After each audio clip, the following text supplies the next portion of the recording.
Let's try this. Welcome in. Bishop on Air, streaming each and every weekday morning if the internet allows me. Hopefully, I've got it going through a browser streamer while I've got the ability to record locally still. So hopefully this works. And if you're in the chat, be sure to sound off and let me know things working good. But people piling in, getting in for the live stream. Some things we're going to be tackling this morning. Of course, some of the latest on the governor's budget and continued criticism of his plan. We'll hear about that. And also the governor shifting the burden of the grocery tax from the states to local. So we'll hear the governor's response to critics of him wanting to essentially zero out the state grocery tax that goes to local government, saying that, hey, governments can go ahead and institute that tax if they want. Meanwhile, you've also got Today in Gun News, which we'll tackle with a whole bunch of stuff, from looking at the courts, looking at the legislation possible across the country, and a variety of other things. So stay tuned. It is Bishop on Air here with myself, Greg Bishop, broadcasting from my home studio. Hopefully we get all the bugs worked out with the live stream, so I appreciate you guys being patient and as I try to engineer this myself. So always appreciate you guys being here. All right, stay tuned. Much more coming up here with Bishop on Air each and every weekday morning here on the internet. So deal with it.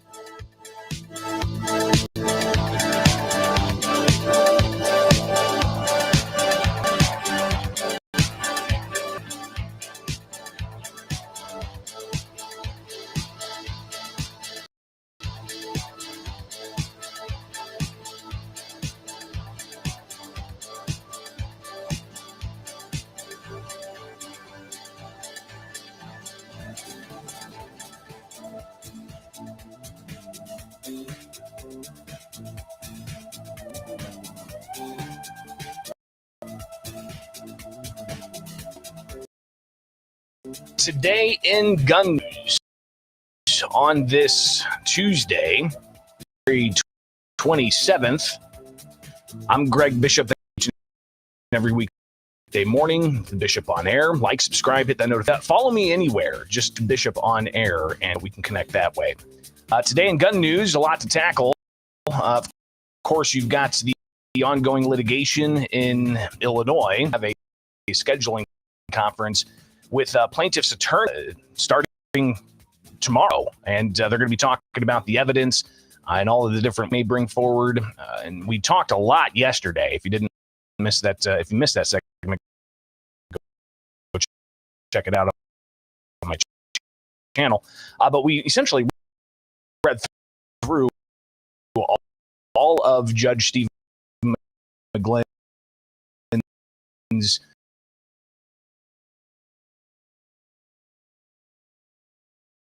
have the ongoing questions of the Fifth Amendment, which we also read yesterday. Is interesting to read the back and forth between the plaintiffs and the defense in that Southern District case on the Fifth. But Judge Stephen McGlynn saying, "Hey, we're moving forward with the merits," and obviously a lot to take in the next few months as those proceedings take place. But tomorrow, conference in Illinois challenging the state's gun and magazine ban. No update on the number of they have the page where number of registrations before the deadline, and then, of course, the number of registrations after deadline. Here we are at the end of February, and we still don't have an update. The January 31st updates with that full month after the deadline of people registering firearms. So clearly there's an ongoing question of how many people are complying with history, especially with the caveat of have not updated those FOID card numbers. Those have been seen in any of the updates on the FOID card numbers. So regardless, a lot going on in Illinois. But there's also tons going on across the country. We did not get to this on Monday, just because we were tackling all of the other things in the Southern Illinois court. But York, a lot of hay being made. The NRA and Wayne LaPierre being found on corruption and self-dealing. New York Attorney General Letitia James boasting about this on Friday, talking about how after years of corruption, self-dealing, Wayne LaPierre, NRA, finally being held accountable and saying that no one is above the law. So it's an interesting kind of thing the media does here, and maybe even those who advocate for more strict goal, they don't like the NRA, and they see this as in what they claim is holding the lobby accountable. So does this diminish all of the other that are out there, all the other organizations that, like FPC, the Second Amendment Foundation, Shooting Sports Foundation, the National Association for Gun Rights, all different, separate, independent entities that secure Second Amendment rights. So the NRA is just one, but we'll obviously see a lot of people make hay out of the NRA's, Wayne LaPierre being found guilty. Even Everytown, the gun control lot, quoting Nick Saplina, saying that's into 2024, and NRA has already managed to lose this trial, lose longtime leader, and whatever political relevance it had left. Again, maybe that's true for the NRA. I would imagine they're still a pretty big organization. They just had the former president, Donald Trump, speak at their recent convention. So clearly, I think that there's still some relevance there for a lot of headlines out of that. So clearly, that's the thing I think is rather fast to highlight. Meanwhile, we've got some legal updates from FPC. The Firearms Policy Commission, they are highlighting its printer overtime. Here's a post they made, including a case out of Cook County, challenging the, quote, ban to show cause in Cook County for a what is that, Viramontes versus Cook County. That's in Illinois, but they've also got challenges across the country. New Mexico, they've got a challenge against some carry ban limitation in New York City. They've got a challenge on a gun ban, a stun gun ban that FPC involved in. And then they've got Christian v. Chumento public carry ban lawsuit. So there's a lot of litigation. This is just a small sampling of all of the litigation that there is across PC, being integral in a lot of that. But the courts sing, but what about in legislatures across the country? You've got the Association for Gun Rights talking about what's happening in Louisiana State to embrace constitutional carry. So that is legislation down in Louisiana that's moving forward. So while some states are looking to curb rights, you've got states like Louisiana looking to with 27 other states to have constitutional carry, which essentially means your right to carry a firearm is the Second Amendment, and you don't need a permit to carry an arm. That's what constitutional carry essentially boils down to. So Louisiana inching closer to getting that done, where that ultimately lands. in the legislature in Louisiana. Meanwhile, some other things going on. Here is gun control advocates, Mom Demand Action. They're spelling out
California ban on billy clubs.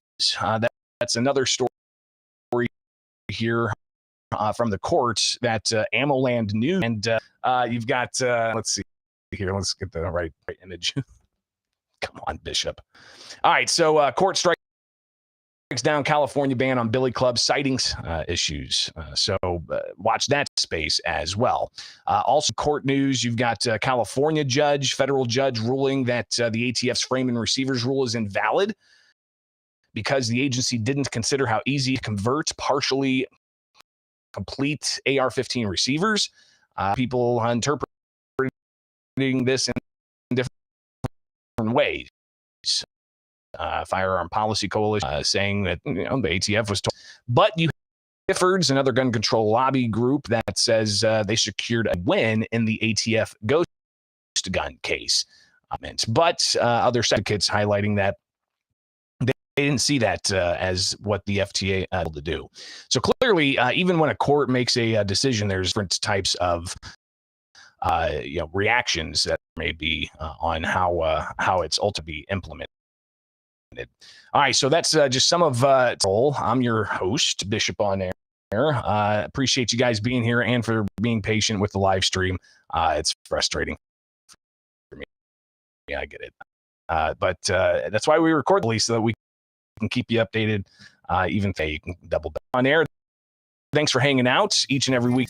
Plenty more to get to, including some of what the governor had to say yesterday with the issue of his state budget. So stay tuned. That's on the way here with Bishop on Air.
Oscar proposed expensive plan $1 at possibly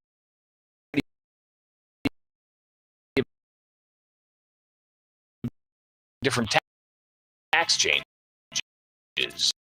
Everything from increased betting taxes to cash can take to even acting get a discount sales tax collectors. But there's another proposal the governor made that he says working families across the and that's getting rid of the grocery tax. Welcome back there with you each and every weekday morning. And the governor had to say during his budget of last week, here's the governor.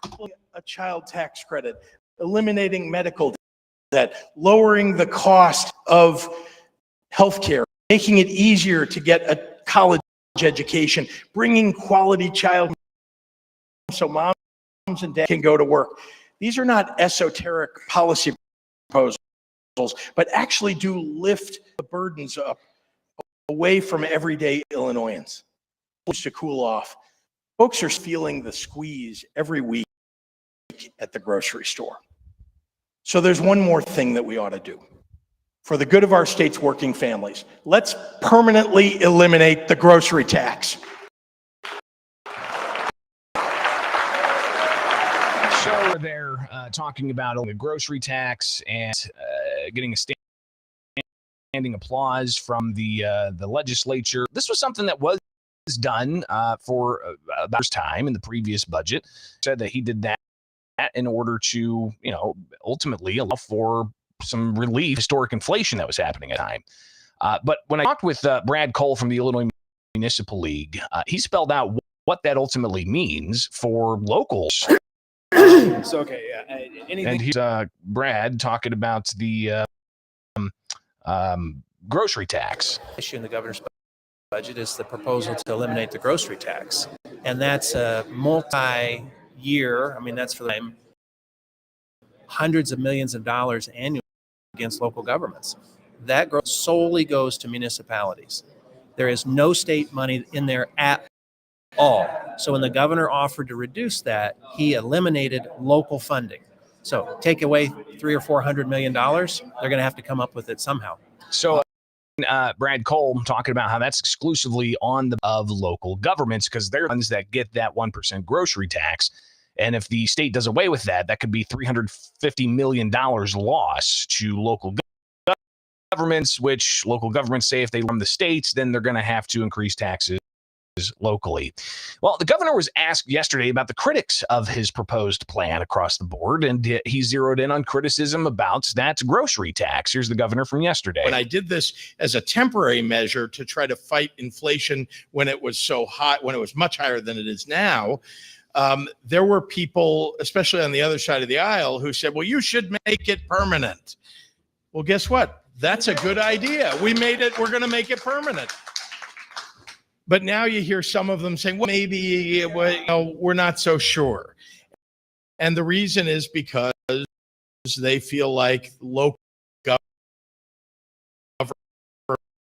governments won't be able to get the dollars that, governments to make the decision. If they want to in Henry County, in Union County, in local, towns and cities across the state, if they want to impose the 1% grocery tax, we will leave it up to them to do it. But the state of Illinois business of charging a grocery tax for people across our state, we need to stand up for working families. So the governor essentially saying, hey, local governments percent locally. It's an interesting volley going back and forth. Something else too, some mental health work. They raised concern by in the governor's budget for drug overdose prevention program. There were proposed cuts in the governor's budget for May to see that program cut by over $5 million at a time, they said, when we're seeing suicides rise. size, a cut of that amount is simply devastating, going to cause further impact to the field.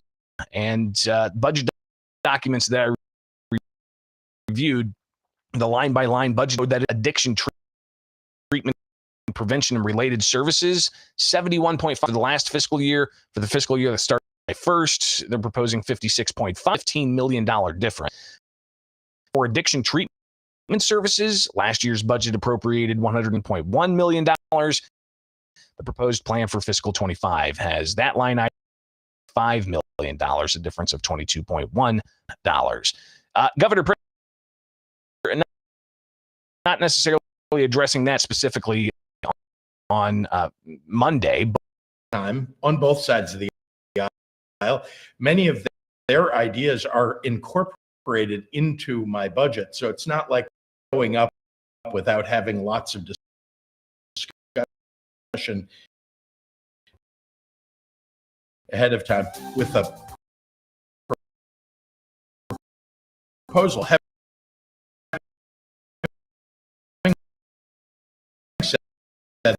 That there are months now to make sure that we refine it and get it right. Show the governor saying, hey, we've got months to refine this and get it right. I'll be tracking that for you here each and every weekday morning. Greg Bishop, swear I'll have to get this live stream thing